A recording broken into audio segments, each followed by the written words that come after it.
उत्पन्ना एकादशी हिंदू पंचांग के अंतर्गत प्रत्येक माह की 11वीं तिथि को एकादशी कहा जाता है। एकादशी को भगवान विष्णु को समर्पित तिथि माना जाता है। एक महीने में दो पक्ष होने के कारण दो एकादशी होती हैं, एक शुक्ल पक्ष में तथा दूसरी कृष्ण पक्ष में। इस प्रकार वर्ष में कम से कम 24 एकादशी हो सकती है, परंतु अधिक मास की स्थिति में यह संख्या 26 भी हो सकती है। एकादशी के व्रत का संबंध 3 दिनों की दिनचर्या से है। भक्त उपवास के दिन से एक दिन पहले दोपहर में भोजन लेने के उपरांत शाम का भोजन ग्रहण करते हैं, ताकि यह सुनिश्चित हो सके कि अगले दिन पेट में कोई अवशिष्ट भोजन न बचा रहे। भक्त एकादशी के दिन उपवास के नियमों का कड़ाई से पालन करते हैं तथा अगले दिन सूर्योदय के बाद ही उपवास समापन करते हैं। एकादशी व्रत के दौरान सभी प्रकार के अनाज का सेवन वर्जित होता है। जो लोग किसी कारण एकादशी व्रत नहीं रखते हैं, उन्हें एकादशी के दिन भोजन में चावल का प्रयोग नहीं करना चाहिए तथा झूठ एवं परनिंदा से बचना चाहिए। जो व्यक्ति एकादशी के दिन विष्णु सहस्रनाम का पाठ करता है, उस पर भगवान विष्णु की विशेष कृपा होती है। उत्पन्ना एकादशी व्रत कथा। युधिष्ठिर कहने लगे कि हे भगवन, आपने हजारों यज्ञ और लाख गोदान को भी एकादशी व्रत के बराबर नहीं बताया, सो यह तिथि सब तिथियों से उत्तम कैसे हुई बताइए। भगवान कहने लगे, हे युधिष्ठिर, सतयुग में मुर नाम का दैत्य उत्पन्न हुआ। वह बड़ा बलवान और भयानक था। उस प्रचंड दैत्य ने इंद्र, आदित्य, वसु, वायु, अग्नि आदि सभी देवताओं को पराजित करके भगा दिया। तब इंद्र सहित सभी देवताओं ने भयभीत होकर भगवान शिव से सारा वृत्तांत कहा और बोले, हे कैलाशपति, मुर दैत्य से भयभीत होकर सब देवता मृत्यु लोक में फिर रहे हैं।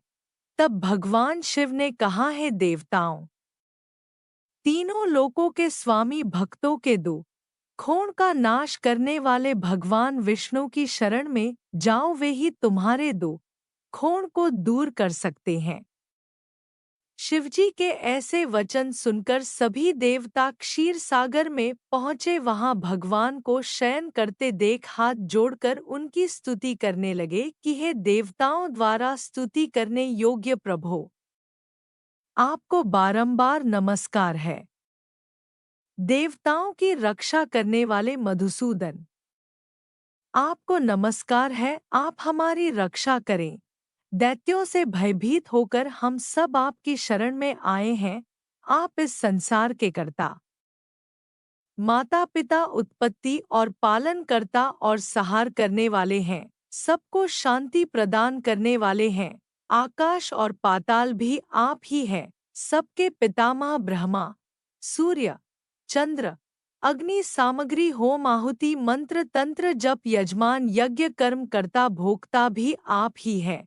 आप सर्वव्यापक हैं। आपके सिवा तीनों लोकों में चर तथा अचर कुछ भी नहीं है। हे भगवन, दैत्यों ने हमको जीतकर स्वर्ग से भ्रष्ट कर दिया है और हम सब देवता इधर-उधर भागे भागे फिर रहे हैं।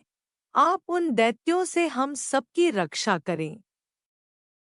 इंद्र के ऐसे वचन सुनकर भगवान विष्णु कहने लगे कि हे इंद्र, ऐसा मायावी दैत्य कौन है जिसने सब देवताओं को जीत लिया है? उसका नाम क्या है? उसमें कितना बल है और किसके आश्रय में है तथा उसका स्थान कहाँ है? यह सब मुझसे कहो। भगवान के ऐसे वचन सुनकर इंद्र बोले, भगवन, प्राचीन समय में एक नाड़ीजंघ नामक राक्षस था। उसके महापराक्रमी और लोकविख्यात मुर नाम का एक पुत्र हुआ। उसकी चंद्रावती नाम की नगरी है।